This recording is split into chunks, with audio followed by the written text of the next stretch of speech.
ये आंदोलन भारतीय मुस्लिम युवाओं का खुद से खड़ा हुआ आंदोलन है। हम उस वक्त उभर रहे हैं जब हमारी ज़रूरत पड़ी है। क्या आपको नहीं लगता है कि भारतीय मुसलमान बड़े नाजुक दौर से गुजर रहा है? अगर लगता है तो आप हमारे साथ जुड़िए। हमारे पास उससे बाहर निकलने के रास्ते हैं। हम उस वक्त उभर रहे हैं जब मुसलमानों की अजमत बिखर पड़ी है और वो सर झुकाकर सरेंडर होने के कगार पर खड़े हैं। इज्जत उछल उछल कर थक चुकी है। पाकिस्तान बने पिछले 3 पीढ़ियां गुजर चुकी हैं, फिर भी हमारे माथे पर वो दाग एक कलंक की तरह है। हम थक चुके हैं देशभक्ति साबित करते करते। कब तक ये सबूत देते रहेंगे कि हम देश प्रेमी हैं? कब तक हमारे खिलाफ ये साजिशें चलती रहेंगी? हजारों दंगों में लाखों लाशें हमने देखी हैं। सबसे बड़ा माइग्रेशन हमारा है। सबसे ज़्यादा दंगों में नुकसान हमें पहुंचा है।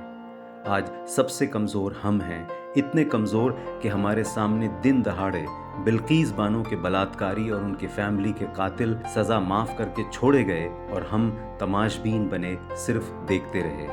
हम इतने बुज़दिल हैं कि सली डील्स और बली बाय ऐप बनाकर हमारी माँ बहनों की इज्जत सरेआम नीलाम कर दी गई और हम शर्मिंदगी तक जाहिर नहीं कर सके।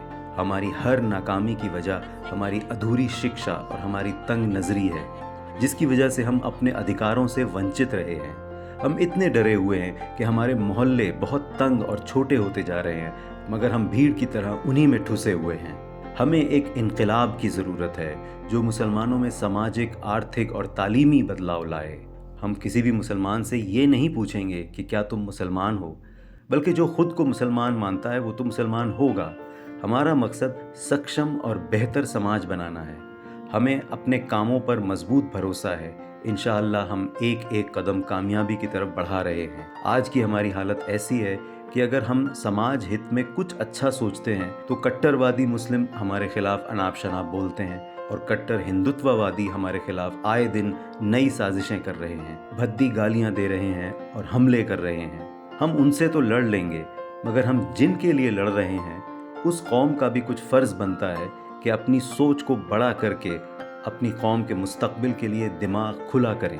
हम न दीन समझाने आए हैं और न ही राजनीति खेलने आए हैं। हम सामाजिक सुधार और इनकलाब लाने आए हैं, जो कि मुसलमान पिछले 70 साल से नहीं कर पाया। समाजी काम दीन और राजनीति से बिल्कुल अलग हैं, मगर दीनी शातिरों ने और राजनीतिक चालबाजों ने हमें ऐसी ऐसी गोलियां खिलाई हैं कि हम आज लगभग ख़त्म होने के कगार पर खड़े हैं। समाज में बढ़ती दूरियां हमारे सामने बड़ा सवाल खड़ा करती हैं। इन सवालों पर मजहबी लीडरों का रवैया बड़ा ही संदिग्ध रहा है। वो हर मसले पर दीन की बातें ही बोलेंगे। भाई, मुसलमान दीन से कब हटा है? मगर हर सामाजिक सवाल को दीन में मिलाकर वो हमारा शोषण और राज कर रहे हैं, चाहे कोई भी इदारे हों। उनकी गलत सामाजिक दखलंदाजी ने मुसलमानों को यहाँ तक लाकर खड़ा कर दिया है। दूसरे हैं राजनीतिक झांसेबाज, जो हर सवाल का जवाब देते हैं, मुझे वोट दो, मैं सब ठीक कर दूंगा। इन्होंने तो मुसलमानों का सत्यानाश ही कर दिया है। कोई भी हमारे दर्दनाक भविष्य को बदलना नहीं चाहता, मगर हम भारत के मुसलमानों से मजबूती के साथ कहना चाहते हैं कि हम आपकी परेशानियों को जानते हैं, क्योंकि हम भी उसी कौम के बच्चे हैं जिस कौम से आप आए हैं। हम भी उन्हीं गलियारों में खेले हैं जहां आप खेले हैं। हम भी उसी नफरत के शिकार हैं जिसके आप हैं। हमने भी वही दर्द सहा है जिसको आपने सहा है। हम भी उसी समाज में शुमार हैं जिनको पाकिस्तान परस्त और देशद्रोही जैसे अनगिनत इल्ज़ामों से नवाजा गया है। बिल्कीस बानो हमारी भी बहन है।